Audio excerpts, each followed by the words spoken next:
we all know that you've got the utmost respect for KD, but is there anything that he does at this point that still surprises you, or are you just used to seeing that kind of level of greatness? I'll tell you, I definitely don't take it for granted.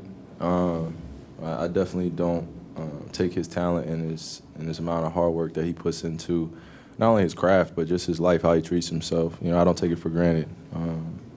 We got to enjoy the time while he's here, not just as a teammate, but the whole entire world watching.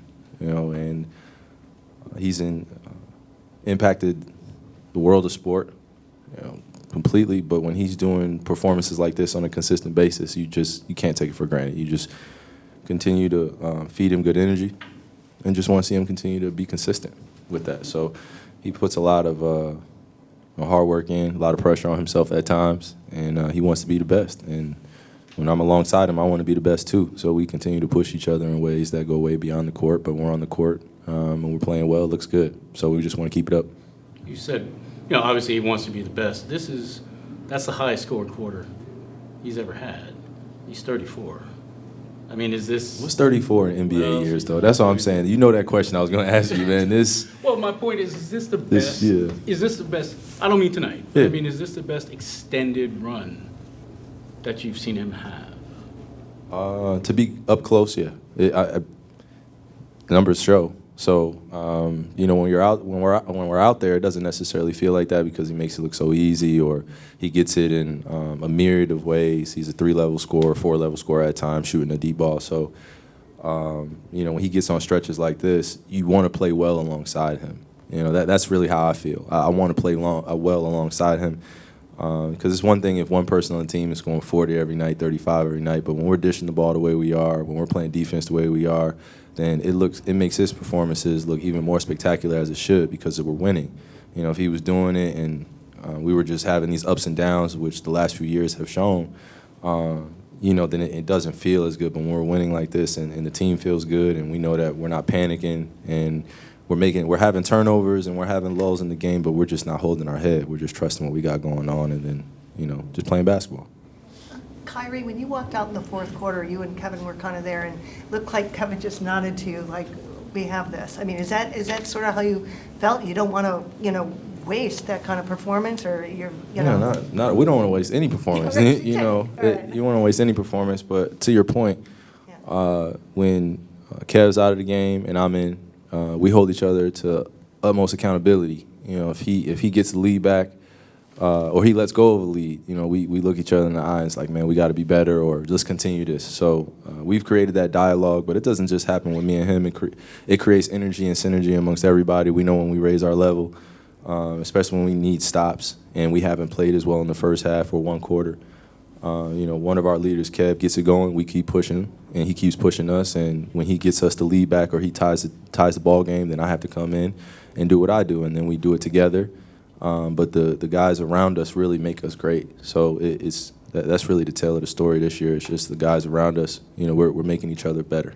Kyrie, following up on that, you had 38 and you got rolling too. What is it like for you guys specifically to play off one another in these kind of games when you're playing at that kind of level offensively? Man, I mean, that level offensively, when we're just clicking on all cylinders and guys are not necessarily just making shots, but we're doing the little things, it feels good. The team morale is good. And there's a level of poise that we're learning about one another in these situations. We're down 17, down 19, down 15.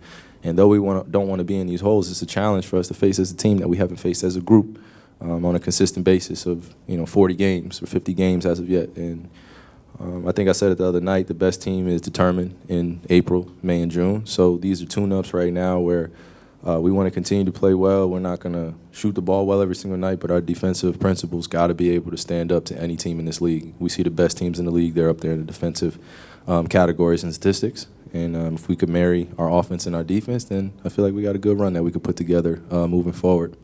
You talked about the best teams obviously are rooted in their defense. Mm-hmm. Would you agree with his assessment? It looked like Nick struggled defensively in the first half, kind of grew back into his own in the second half, got that big block late. What allowed him to do that, and B, just how irreplaceable is his defense for the way you guys want to play? He's an asset. He brings much more than just his defensive presence. Him just being out there and being a smart player and making the right choices on that end. We give him the utmost freedom to go and chase shots. He's gotten better over the last few years. So we just want to include him in everything that we do, especially on the defensive end, because he cleans up a lot of our mistakes. And teams have, over the last few years, lived at our rim or have been, out on the perimeter and they've gotten things easy. So we don't want any more knocks on our game as much. So if we can limit our weaknesses and be able to play through certain challenges throughout the game, then I feel like it sets us up for what we're preparing for. So every game is a chance for us to continue to prepare for when those months come later down the line. But we're going to enjoy every moment and every day. And when Nick, alongside other guys, are doing the little things, it makes the world of difference for our team. Last question.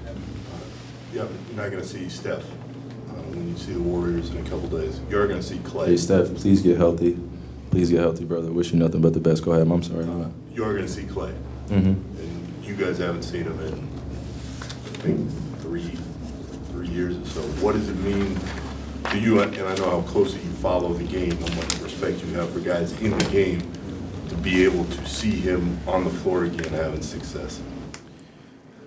Shoot, man, I tell you, anytime we get a guy back in our league that has been through a journey that a lot of people don't necessarily know about behind the scenes, how much it takes, how much sacrifice it takes to put your body, your mind, your spirit through all of the rigors of rehab and, sitting on the sideline and, going through every emotion with something that you love to do for a living. It's a job for us, it's work, but we love to do it. Especially the ones that want to separate themselves. Clay's one of those ones that's always wanted to separate himself in the league.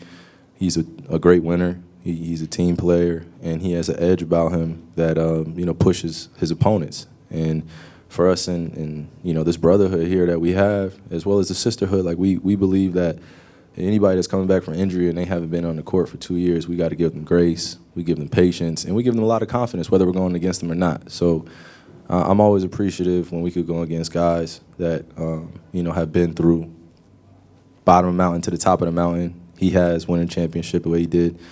And as you can tell just how long-winded this answer is at times, just I love him, and I just want to see him do well. So for him to come back into Brooklyn and play against us and me going against him, a fellow at number 11 as well, it feels good, man. So I'm happy for him. But when we step on that court, it's all competition. So.